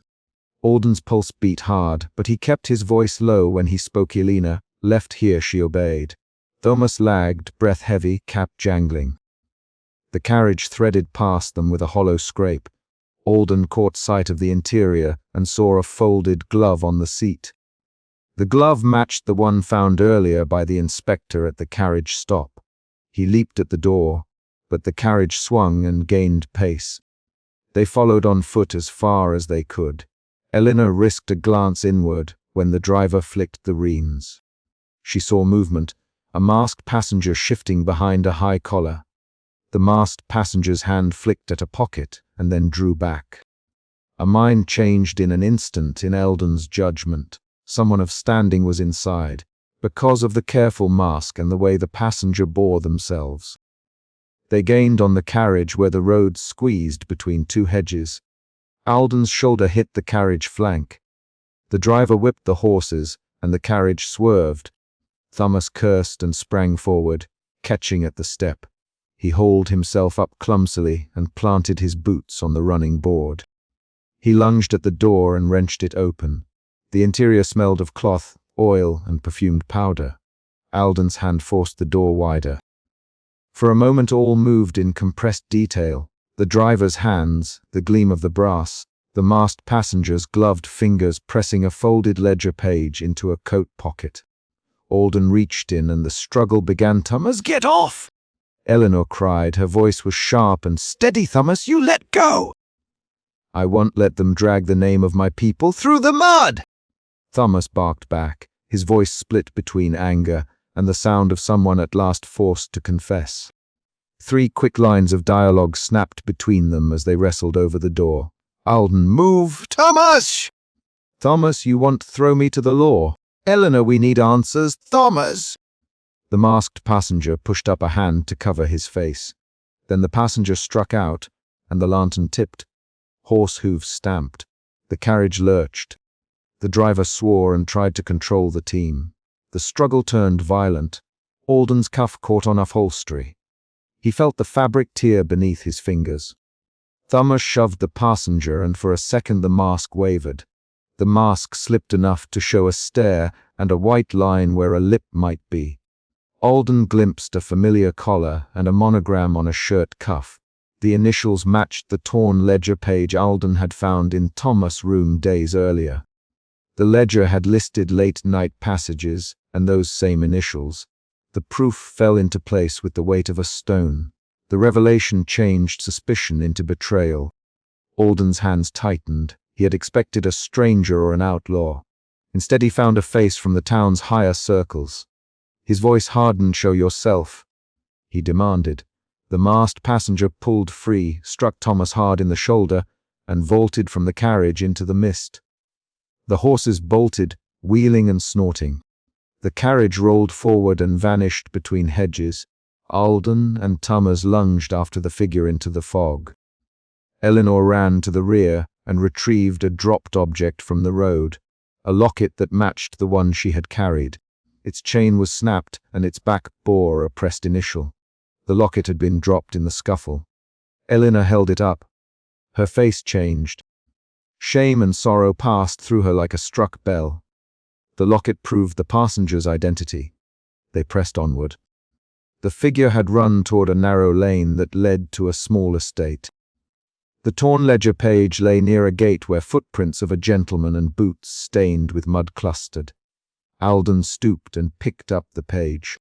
The initials were clear now. Eleanor's mouth opened. "It's a Henry Langford," she said. Thomas' head bowed. He muttered, "He paid me. He me to ferry folk away." I thought it saved them. I kept the book to cover him. His voice cracked. The emotion that had governed Thomas, until then stoic protection, broke into shame. That shift bent his shoulders. Alden's expression did not soften. He set the ledger page inside his coat and said, "Thomas, you helped hide departures." "Why?" "Thomas Swallowetto, spare names, Alden. To keep wives from ruin, daughters from gossip." He promised discretion. I thought the town would be better for it. I was a fool. His fingers crushed the signet ring until it creaked. Eleanor stepped forward, locket open in her hand. "Did Martha go willingly?" she asked. Her voice was measured. The question pushed toward truth and would not let Thomas hide behind excuses. Thomas' face emptied. "Martha ran to fetch a bottle. He said she met with a gentleman on the bridge sometimes. She had helped her mother with rent. I did not know she." He stopped. The line of his mouth dropped. "Did not know they would take her like that." Alden's jaw tightened again. The immediate need changed from capture to rescue. He directed them. "Langford's house is close. We get a warrant." "We do this by law." Eleanor stared at the locket and then at Thomas. "You wrote names in that ledger." She said, "You wrote more than a few. Why not stop it?" Thomas' answer came slow and low. "Because stopping it cost more than my pride. It cost me my inn's bread. They would ruin me. They would ruin their own. I chose the lesser harm. I know it was wrong." He swallowed once more and then added, "I will show you where the ledger is kept. I will not run." That admission shifted the mood.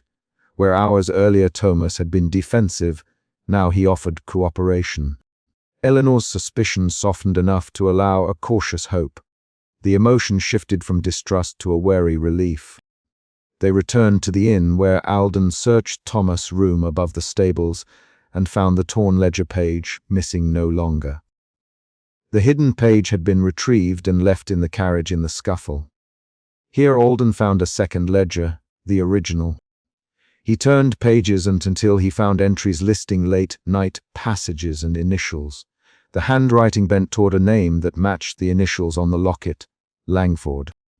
Alden set the ledger on the table and said, "We have proof we can take to the magistrate. But Langford is well connected. If we move alone he will vanish." Eleanor placed the returned locket on the ledger. "We will not let Martha be just another vanished thing," she said. Her voice did not waver. The decision hardened into action. She would insist on charges being pressed. Outside the inn, dawn paled the sky. The town stirred. People moved in the square. Thomas held himself still and let his confession sink in. He had helped hide departures to protect reputations. Now he faced the consequences of that protection. His shame deepened into a different action, the willingness to testify. Alden's plan formed. He would secure a warrant, involve the deputy, and press charges. But before they did, Eleanor insisted on one last search of Langford's grounds where the masked passenger had fled. Alden agreed. They took 2 constables with them. The morning held a thin, hard light that showed mud tracks plainly. They found scuffed earth near a servant's entrance and a scrap of perfumed handkerchief pinned under a hedge. A woman in an upstairs room opened the window at Langford Hall and leaned out. She saw them and called, "Sir Henry is not here!" Her voice sounded thin. A man stepped into the archway below in a dressing jacket and called up, "Mind your tongue, Naomi!" His voice barked back. He was not, Alden thought, the sort of man to run.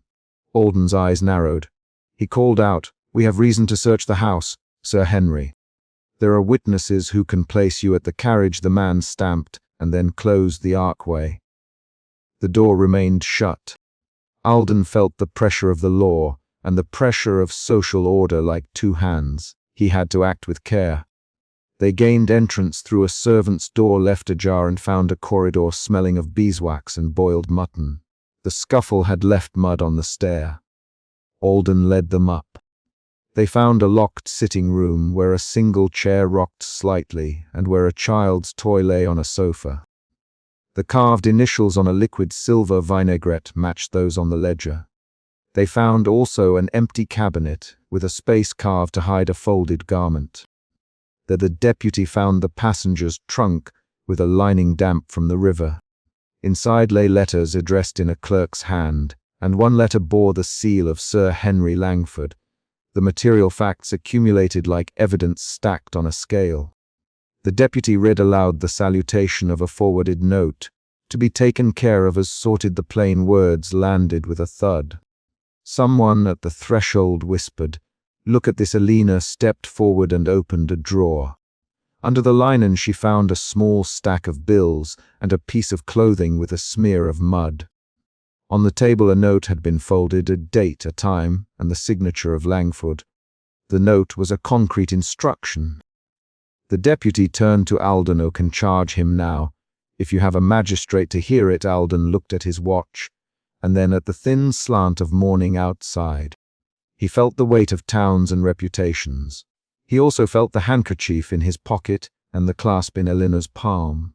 Thomas stood with his head bowed. Eleanor's eyes stayed on him. "At Hargreaves," she said, voice quiet, "you must tell everything and not hide the names. If you keep this safe again, people will be taken." Thomas' response came as a single, hard sound. "He will show you every page. I will open the ledger at the magistrate. I will not hide them again." He pushed his cap into his hand as if offering it away. They escorted the deputy to Langford's study. They placed the ledger, the locket, the torn page, and the perfumed handkerchief on the desk. The deputy wrote the inventory while Alden recounted the chase in short, precise sentences. Eleanor added the details of the clasp and of the dropping of the locket in the scuffle. Each fact stacked into charges. The deputy left to fetch the magistrate. News spread. Voices rose in the market. Some townspeople took Thomas in for granted. Others muttered that he had always known too much. Eleanor felt an ache that was not only for Martha. She thought of the vanished names listed in ledger pages, the families who had believed in silence. She thought of the locket with its initial and of the face she had glimpsed in the carriage. At midday they learned that Sir Henry Langford had fled to his countryside hunting lodge in the north. The deputy returned with that information and with a warrant postponed by distance but not by proof. The immediate pursuit would end in a legal chase rather than a foot pursuit. Alden placed a hand on the ledger and said, "We have enough to show intent. We will follow the law now." Eleanor's reaction to that plan shifted from urgent pursuit to a steadier, deliberate advocacy. She wrote a statement and handed it to the deputy. She insisted that Thomas' testimony be recorded, that the magistrate be made aware of every name in the ledger. In doing so, she returned the locket to her own person and vowed in small concrete action to see the vanished acknowledged. That evening at the town square, a small crowd had gathered. Rumors had turned to accusation and to anger. The mayor stood on the steps of the hall and read a proclamation calling for patience while the law acted. The mayor's voice was thin and official. Some townsmen spat at the ground. Others watched with folded arms. Eleanor followed Alden's lead. She moved to speak with the magistrate and to press for the strongest charges the law would bear. Thomas stood behind her, hat in hand. He trembled when a woman in the crowd called, "You let them go! You let my sister be taken." The words landed like stones. Thomas' shoulders shook. He had been the keeper of secrets. Now he had to stand before the community. The night before, when the ledger page had been found, Alden had felt methodical steadiness. That steadiness had become a focused resolve during the chase.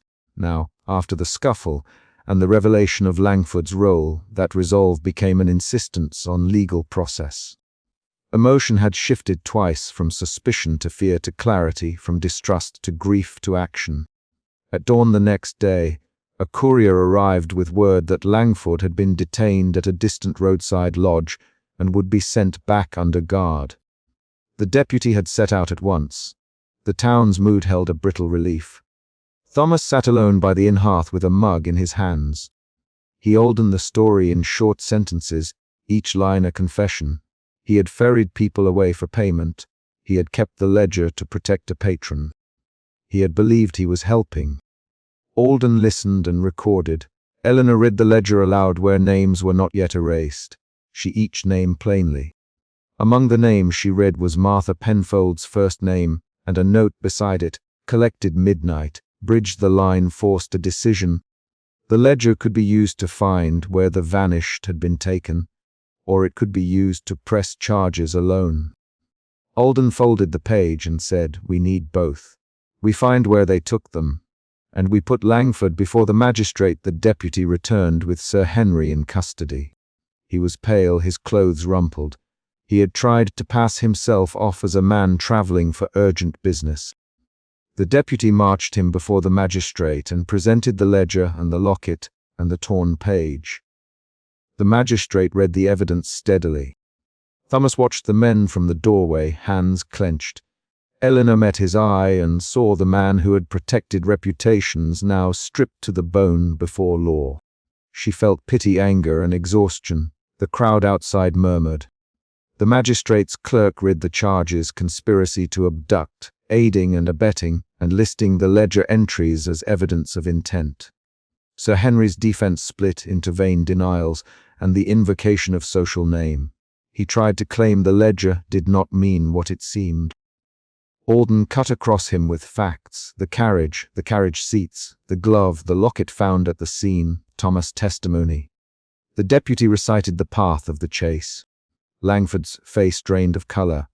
In a short exchange, Langford turned to Thomas and hissed, "You promised discretion." Thomas answered, voice steady, "I promised peace.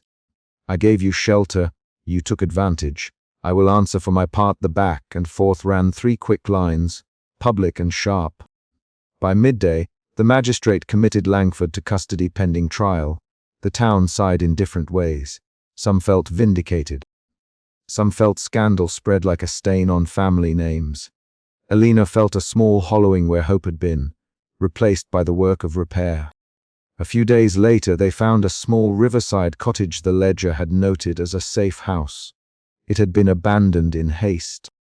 Inside, a spare chair and a child's cloth lay on a pallet.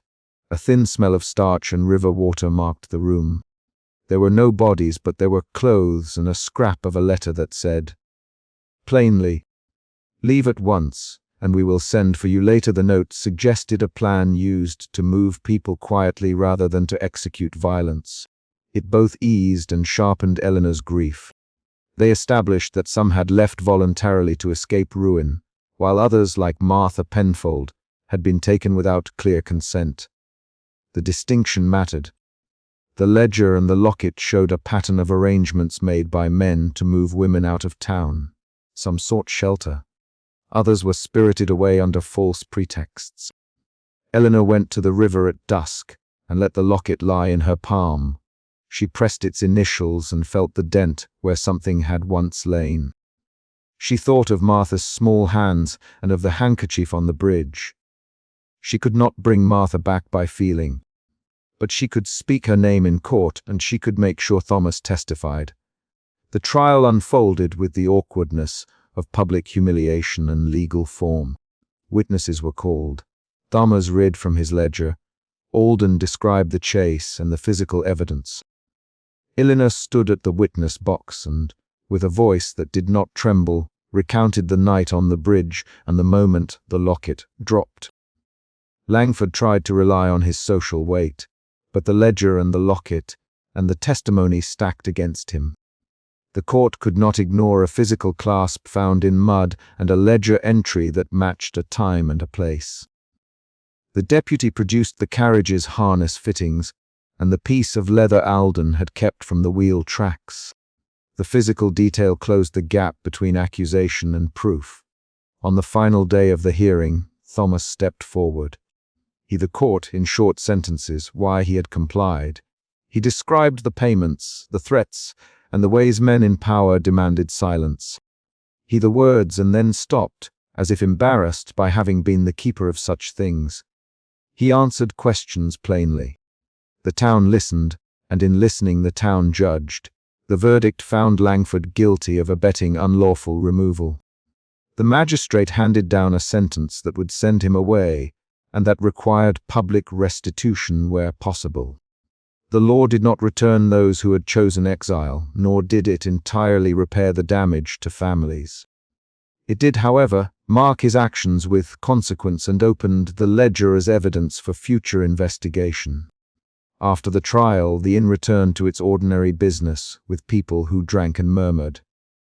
Thomas swept the hearth with slow strokes. He moved as a man reduced by confession but not yet absolved.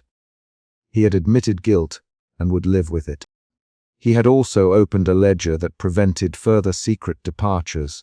Alina stood quietly by the river the morning after the sentence.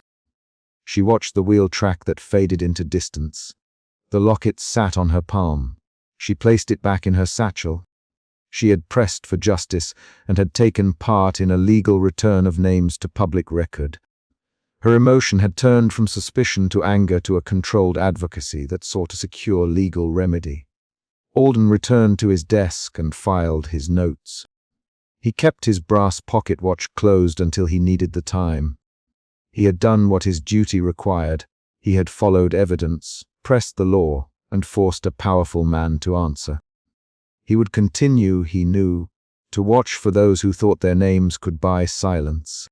At dusk they learned of a single small mercy, a letter from a woman who had chosen to leave and who had sent word that she was safe at a lodge 2 counties away and would return when she could. It was not a rescue of all, but it was a return of one name. Eleanor read the letter aloud to Thomas and Alden. The 3 stood in the inn doorway and listened to the sounds of the town settling into night. Thomas looked at Eleanor and said, voice blunt, "I will close that ledger for good once the magistrate copies it. I will not hide names any more." Eleanor nodded once. She kept the locket in her hand and then slipped it into Thomas' palm. "Give it to Martha when she returns," she said, though neither of them expected a quick return. Her words were concrete, an instruction tied to an action. They left the inn together. The town square lay quiet in the early evening light. Alden paused and then said, "We will watch the roads. We will not let this go back to silence." His sentence was short. It carried the weight of a choice. Eleanor watched the wheel track fade into the distance. She felt an ache that would not wholly leave, but she also felt that names could be spoken now, without being smothered. The final crossing had closed one path and opened another, one of formal record and of town accountability. The law would not fix every wrong. It would, however, make concealment harder. As they reached the bridge where the handkerchief had fluttered, Eleanor dropped to her knees and smoothed the pale cloth between her fingers. She pressed it flat, folded it, and placed it into her satchel with the locket. She rose, stood, and together they walked away from the bridge toward the inn. Outside the inn, Thomas locked the ledger in a small chest and set the key on the counter for the magistrate to collect. Eleanor looked at Alden and Thomas and said, "We will name them all. We will not let them be forgotten." Her voice held the steady cadence of someone who would follow through by action. They stepped inside, and the inn door closed on a town that had begun to choose between silence and exposure. The ledger sat under a lamp, pages turned but no longer secret. The handkerchief rested folded in Eleanor's satchel. The locket lay safe. The immediate conflicts had been resolved. The consequences would unfold. Outside, the wheel track faded into distance and the dawn light thinned. A constable arrived at the inn threshold with a summons for Thomas to appear and give full testimony. Eleanor took the summons and folded it into her pocket like a small, readable promise.